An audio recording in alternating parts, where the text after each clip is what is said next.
It's Thursday, July 2nd, 2026. You're listening to the DX Today AI Daily Brief. Today, Claude Fable 5 comes back online worldwide as Anthropic launches Sonnet 5. Together, AI lands an $800 million round at an $8.3 billion valuation. And Cloudflare gives AI companies a deadline to separate their crawlers or get blocked. Let's get into it. Anthropic's most capable consumer model is back. Claude Fable 5 access was restored globally on July 1st, one day after the United States Department of Commerce lifted the export controls that had kept the model offline since mid-June. Under the restoration terms, subscribers on Pro, Max, Team, and select enterprise plans get Fable 5 included for up to 50% of their weekly usage limits through July 7th, after which access shifts to a usage credits system. Cloud platform access through AWS, Google Cloud, and Microsoft Foundry is being restored in parallel. Alongside the restoration, Anthropic launched Claude Sonnet 5, now the default model for all free and pro users, with introductory API pricing of $2 per million input tokens and $10 per million output tokens through August 31st. Now to a massive funding round. Together AI has closed an $800 million Series C at an $8.3 billion post-money valuation, more than doubling its value from early 2025. The round was led by Aramco Ventures, the venture arm of Saudi Aramco, with participation from Vista Equity, General Catalyst, NVIDIA, Salesforce Ventures, and others. The company operates a cloud platform that lets enterprises train and run AI workloads on open-source models at lower cost than proprietary offerings, and it reports over $1 billion in annual bookings, with customers including Cursor, Cognition, and Decagon. The lead position from Aramco signals that energy and infrastructure players want a direct stake in the enterprise AI platform layer, where open model workflows are becoming a multi-billion-dollar business. Video AI drew big money too. TwelveLabs announced a $100 million Series B on July 1st to build what it calls video superintelligence. The round was co-led by NEA and Naver Ventures, with participation from Amazon, Radical Ventures, Korea Investment Partners, Index Ventures, Quadrille Capital, and Red Bull Ventures, bringing the company's total funding above $200 million. TwelveLabs builds a video cognition system that ingests and indexes video content, so footage becomes searchable and actionable, spanning use cases from media archives to security monitoring. Investors are betting that just as search engines transform text, machine perception breakthroughs can unlock the enormous amount of information sitting inside the world's video, a data resource growing roughly 40% per year. Next, a colossal compute commitment begins. July 1st marked the start date of Reflection AI's $6.3 billion compute lease at the Colossus 2 facility in Memphis, Tennessee. The startup is paying $150 million per month for access to NVIDIA GB300 chips, with the contract running through the end of 2029. Reflection was co-founded by former DeepMind researchers Misha Laskin and Ioannis Antonoglou, is valued at $25 billion, and is backed by NVIDIA, Sequoia, and Lightspeed. The company has not yet released a public frontier model. It is positioning itself as an American, open-weight, frontier-scale alternative, a bet that recent export control disruptions proved there is demand for sovereign access to top-tier models. The compute is now secured. The model remains the open question. Speaking of data center build-outs, Applied Digital announced on July 1st that it achieved ready for service for Phase 1 of Building 2 at its Polaris Forge 1 campus in North Dakota. The milestone brings 75 megawatts of additional operational AI capacity online and increases total live capacity at the campus to 175 megawatts. The company said the delivery reflects a disciplined construction cadence as it races to meet demand from AI cloud providers and hyperscalers. Polaris Forge 1 is anchored by long-term leases, including capacity built for CoreWeave, and the campus is designed to keep scaling through additional phases. The announcement lands in the middle of an industry-wide sprint as developers work to convert contracted megawatts into energized, revenue-generating capacity as quickly as utilities and supply chains allow. From data centers to devices.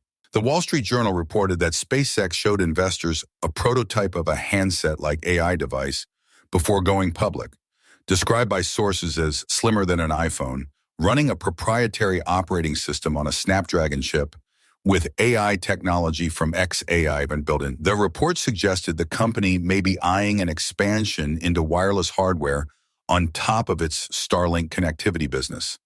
Elon Musk pushed back within hours, calling the report utterly false. The exchange leaves investors with an unresolved question about whether the newly public company intends to compete in consumer devices. Neither SpaceX nor the Journal has retracted or expanded on the claims, making this one of the more contested stories of the day. Publishers just gained new leverage. Cloudflare announced a policy change that pushes AI companies to pay for the content they consume. The company is giving AI firms until September 15th to separate the web crawlers they use for search indexing from those used for AI training and agentic browsing. Companies that fail to separate their crawlers risk being blocked by default across the large share of the web that sits behind Cloudflare's network.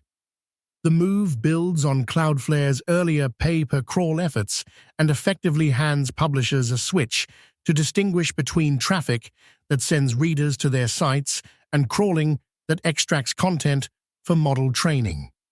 For AI labs that depend on fresh web data, the September deadline creates real commercial pressure to strike licensing deals. Washington faces a deadline today. Today, July 2nd, is the 30-day deadline for federal agencies to deliver interim guidance for the voluntary frontier model review process created by the June 2nd executive order. The outcome matters most immediately for OpenAI, whose GPT 5.6 family, the models Sol, Terra, and Luna, remains in a limited preview available to roughly 20 government-approved partner organizations. General availability is expected in mid-July, with Chief Executive Sam Altman telling employees he hopes for broad access roughly 2 weeks after the June 26th preview began.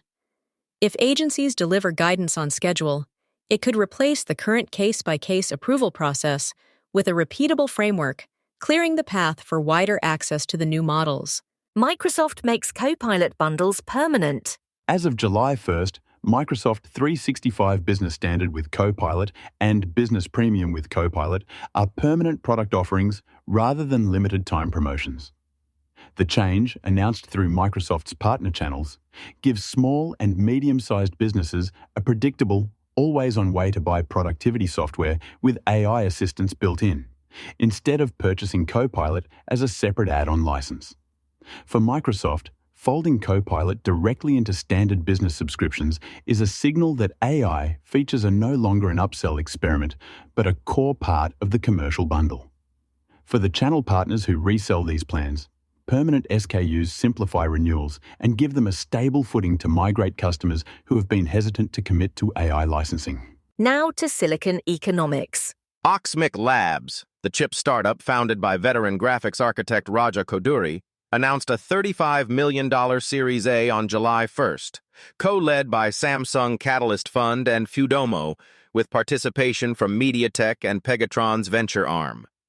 Oxmiq is designing a licensable architecture that collapses the functions of a GPU, a CPU, and a tensor accelerator into a single intellectual property block, aiming to dramatically cut the cost and time required to develop custom AI silicon. The investor list is telling. Samsung, MediaTek, and Pegatron all stand to benefit if cheaper custom chips expand the market beyond the handful of companies that can afford full custom designs today. The funding brings Oxmiq's total raised to $60 million. States keep writing AI rules. A new Tennessee law regulating artificial intelligence and mental health took effect on July 1st. Senate Bill 1580 prohibits marketing an AI system as a qualified mental health professional, drawing a legal line between wellness chatbots and licensed clinical care. Notably, the statute includes a private right of action, meaning individuals can sue companies directly over violations rather than waiting for a state regulator to act. The law arrives amid growing national scrutiny of AI chatbots in emotionally sensitive roles, and it adds to a patchwork of state-level AI statutes taking effect this year, even as Washington debates whether federal rules should preempt them. Companies offering companion or therapy-adjacent AI products in Tennessee now face direct litigation exposure. Finally, the market scoreboard. First, half numbers are in, and AI is reshaping global capital markets. Global equity capital markets issuance reached $729.4 billion in the first half of 2026, up more than 73% from a year earlier, according to data published July 1st. Technology accounted for roughly a third of all issuance worldwide, powered by AI-related listings and capital raises, while convertible bond volumes hit a record first-half high. The figures quantify what the deal headlines have suggested all year. The AI build-out is not just consuming venture capital, it is now the dominant force in public equity issuance, with follow-on raises and initial public offerings from AI-exposed companies driving the strongest first half for equity issuance in years. That's your briefing for Thursday, July 2nd, 2026. For DX Today, stay curious.